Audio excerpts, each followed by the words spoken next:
So howdy, citizens of New Braunfels.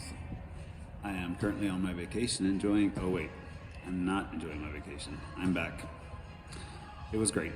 Ask me about that and I'll tell you all about it. But I'm here at our convention center and there's this convention going on. It's not what I'm here for. I'm here to just discuss my seats. Grungy, dirty old seat. Not really. That was discussed last night at council, and I do encourage people to go look at that as soon as the video's up. As of right now, it's not up, but there's a lot of stuff discussed there. So there's some discussions going on about taxes, about budget, and that's been going on for a week or two now. Several meetings. They're pretty redundant if you go look at them. We're holding them at 4:30, which is a little early in the afternoon for my taste. I know a lot of people that can't make those meetings, but at least they are televised. You can go watch them, and I'm going to try to get some copies of the presentations that they put up there and get them out to the people. So some interesting stuff was mentioned and discussed. They kind of acted like we're not in a recession, which I think we need to be, considering that we are, even though you can argue one way or another that we're not. We are, by the book, in a recession, and our government needs to live within their means in a time like this.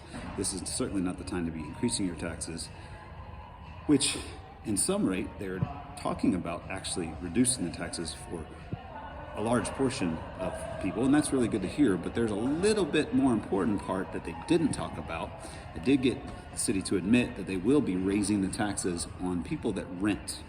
So that is because people that aren't homesteaded, that have a commercial interest, like your landlord, they are going to have to pay more in taxes, sometimes 30 and 40%, even more, because of what happened in the county tax appraisal. So we're going to try to get some answers. I've reached out to the city staff, and particularly one of the assistant city managers that seems to have a really good grasp of the numbers, and we're looking forward to a meeting with them. I've also reached out to the fire police, and I've also had a meeting with chief of police. So I'm worried about, we don't want to cut the budget too much, right? We need to be responsible. We're in a recession. We have these inflation numbers we have. Our government needs to be more and more responsible. You folks are all having to live within your means, or even worse, outside your means, beneath your means. We're all having to cut and cut and cut, and we're paying an extra $300 plus per month on our electricity bills because MBU has to pad their numbers. Then, we're all struggling. The inflation's hurting us, and when you would go buy a soda that's $2 instead of $1 a year ago, you're paying 100% increase on your taxes on that item because you're paying twice the tax. So the government is going to get a windfall of more money for a whole host of reasons.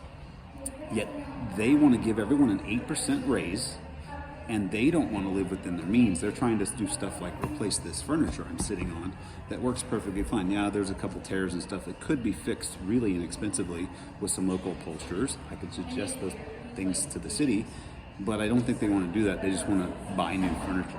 This furniture is actually really solid, very comfortable, and I don't see a need. I took a picture of every single piece except the two chairs that were being sat in, and every single piece, with the exception of this one, has no tears, is not dirty beyond a deep cleaning, and could be, kept and saved. And we don't need to be spending on things like that at this time.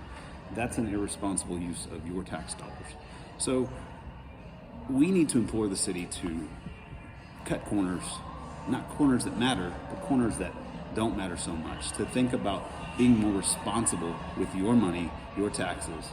And that's what we're going to try to do. We're going to try to get a meeting with them. Hopefully we'll talk before the next council meeting and before this taxes comes up, because they do want to reduce your tax rate, but for a lot of people that's not going to be enough.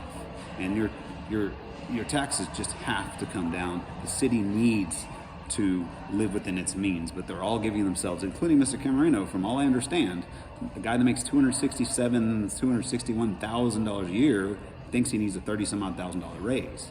I don't think he needs that raise. I think he, unlike us that don't make an exorbitant amount of money, could afford to live within his means a little bit easier than most of us right now. So I would ask those people that think they're civil servants, if you call yourself a civil servant and you make $260,000 a year, you can take a cut. You're the one person that can afford it more than us. If you can't, you're not responsible with your money, and you don't need to be leading our government. So I think you can do it, Mr. Camarino, and all the upper paid staff. I think y'all could do this. So let's all write to our council and tell them no new tax rate. So no new revenue rate. That's what we want to see. We want to cut the budget. We want to implement the things like the police plan that will allow them to take some money from the EDC, just a little bit, not a lot. EDC is very important and we need that. But we need to rein that in a little bit and use that development money we used to use for things that are more important, like police, to take care of the people that all this growth and all that stuff. The police is far behind. In all the departments, the police is far behind. So that's the one we need to prop up the most. And I really like the proposal that Chief Lane has come up with, Mr. Spradley has pushed out there. And I think this has been done before in cities that he's been in, and it's been successful. And we need to consider this in lots of areas. So I'm back from vacation. Thank you all for all y'all did last week, for all the speaking up and all the interest we've seen. We've seen a growth in our group of Citizens of New Braunfels for Responsible Growth. We've seen growth in all the other areas, all the other groups that are fighting, and I'm really proud of the people of New Braunfels. I'm sorry this is a little bit long, but I had a lot to talk about. So please look for more from us at CNBRG. We love you all. Take care. God bless.